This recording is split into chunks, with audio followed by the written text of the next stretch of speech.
Amazing. So, hey everyone, I lead growth at Upshift. For those that don't know, Upshift is building multi-strategy, multi-protocol, non-custodial vault infrastructure. We tailor mainly to neobanks and retail distributors like exchanges and wallets, but we also have an institutional side because our sister company is a prime brokerage. So the interesting thing about Upshift is that we actually take a lot of that prime brokerage mechanism and bring it over to vaults. So today, as you see here, we'll talk about what BlockFi got right, what vaults look like today, and where we're going next. So hopefully you guys actually recognize this chart here.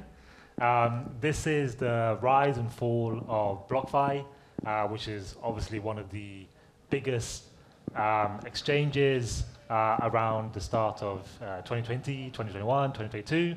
You can see they reached a peak of 15 billion TVL in the earn product, which is, if you compare to the TVL of DeFi protocols today, the third largest DeFi protocol behind Aave and Lido.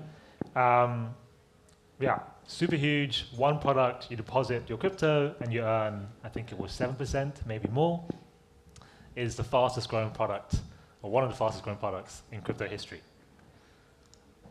Now, what did they get right? Well, three things. One, simplicity.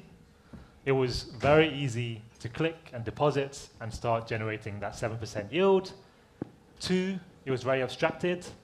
Users didn't need to know what was Aave, what was Morpho, what was from Euler, what was from Uniswap. They just started earning yield. And lastly, it was curated, which is obviously a big trend these days, but back in the day, this was also a key innovation of BlockFi, is that somebody else was deciding what strategies the vault deployed into, and you could decide whether you wanted to earn from that. But we know how the story ended.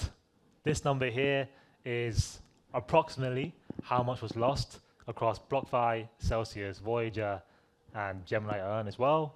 All of it from the same underlying issues. One, they were custodial. Two, they were opaque. And three, there was a lot of re-hypothecation, something we spoke about on the risk panel earlier today. Demand was obviously super clear, but the infrastructure was not ready. And this is a number that you should remember because on the next slide, you'll see an even bigger number, which is the total assets under management across yield products in TradFi today. So this could be bonds, this could be wealth management, asset management, and so on. The stakes are much higher this time. When BlockFi launched, crypto and DeFi was still a niche industry, a niche get-rich-quick scheme. Now we have a couple 100 million flown into IBIT every single day, the Bitcoin ETF from BlackRock, and we have Larry Fink openly shilling tokenized assets on CNBC. And so the opportunity for on-chain earn is huge, as you saw with the rapid growth of BlockFi, but the risk and potential losses is even bigger today. So what does today look like? This is a very simple diagram that explains how the space is moving. You'll see that primarily the vaults today are single strategy. So you have lending and LPing. Obviously, if you're more DeFi native, which I assume some of you are, you will also begin to see there are plenty of discretionary multi-strategy vaults too. But the vaults that most of retail interact with on, say, Coinbase, they would be single strategy, very conservative lending. Two, they are a lot more transparent. You'll be able to see where the strategy allocates, what exact markets are deployed to on Morpho, which you definitely did not see with BlockFi. And finally, but probably most importantly, and the biggest change, is that these vaults are, generally speaking, non-custodial, which means that you can withdraw at any time. The vault curator and the vault infrastructure do not custody your assets. And this is a very important distinction between what we have today and what we had with BlockFi. Now, at Upshift, we believe vaults can do a lot more, especially if we're to bring institutional adoption into this space. One, we're going to see a lot more on the RWA side. So these might be deposit tokens from JP Morgan. These might be private credit, which I've spoken to a lot of teams in Cannes about this week. It might be PayFi as well. On the credit side, there's much more to be explored on the under-collateralized and uncollateralized areas. And obviously, much of lending on DeFi today is over-collateralized. Compressing the back and middle office and bringing that on-chain. Today, you have the smart contract, which essentially functions as a transfer agent, and you have the curator, and you have the vault infrastructure, which are usually one and the same. And this is obviously a big no-no in TradFi, where the fund admin and the fund manager can definitely not be the same entity. And so we believe vaults have a long way to go in this area. And finally, as I mentioned today, vaults today are primarily lending or single strategy. And at Upshift, we're building towards a much more custom, flexible model across DeFi and CeFi, multiple chains, multiple protocols at the same time. So what's still missing? Let's dive deeper. Firstly, something that was mentioned on the risk panel today, who is curating the curators, right? You'll see here a screenshot, which is of L2 beat. That's because there is no equivalent for vaults or curators today, which there 100% should be. Yeah, vaults are transparent in theory. I mean, even at Upshift, we show all of the positions in real time on our front end, but it would be amazing if we had a product like L2 Beat, which compared Upshift vaults with other vault providers, and also curators with other curators as well. And yeah, this remains an unsolved problem. Secondly, redemptions. It's super easy to deposit into a vault at one click, but redemptions are still time-locked, often with a lot of queues, and users have to wait, which is not a great experience.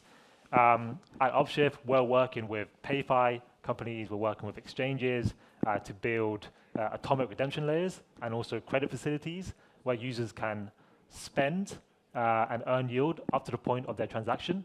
And either they can borrow against their position, or they can atomically redeem at the point of transaction. And so that's the core innovation which we think will proliferate across vaults, and especially as they embed more into other front ends. And then finally, which I began to allude to, distribution.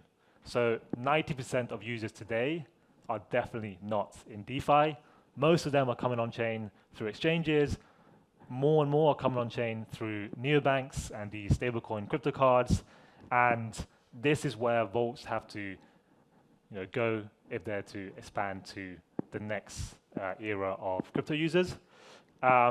In fact, most of these users are definitely not DeFi native. So this also begs the question, how are they going to be able to underwrite the risk on these DeFi apps if they don't even use these products day to day? There needs to be a much more effective way to communicate this risk to this type of user. And so today at Upshift, we have the Upshift SDK, which lets third-party apps like Tria, which we work with, a global neobank, to very easily integrate our vaults.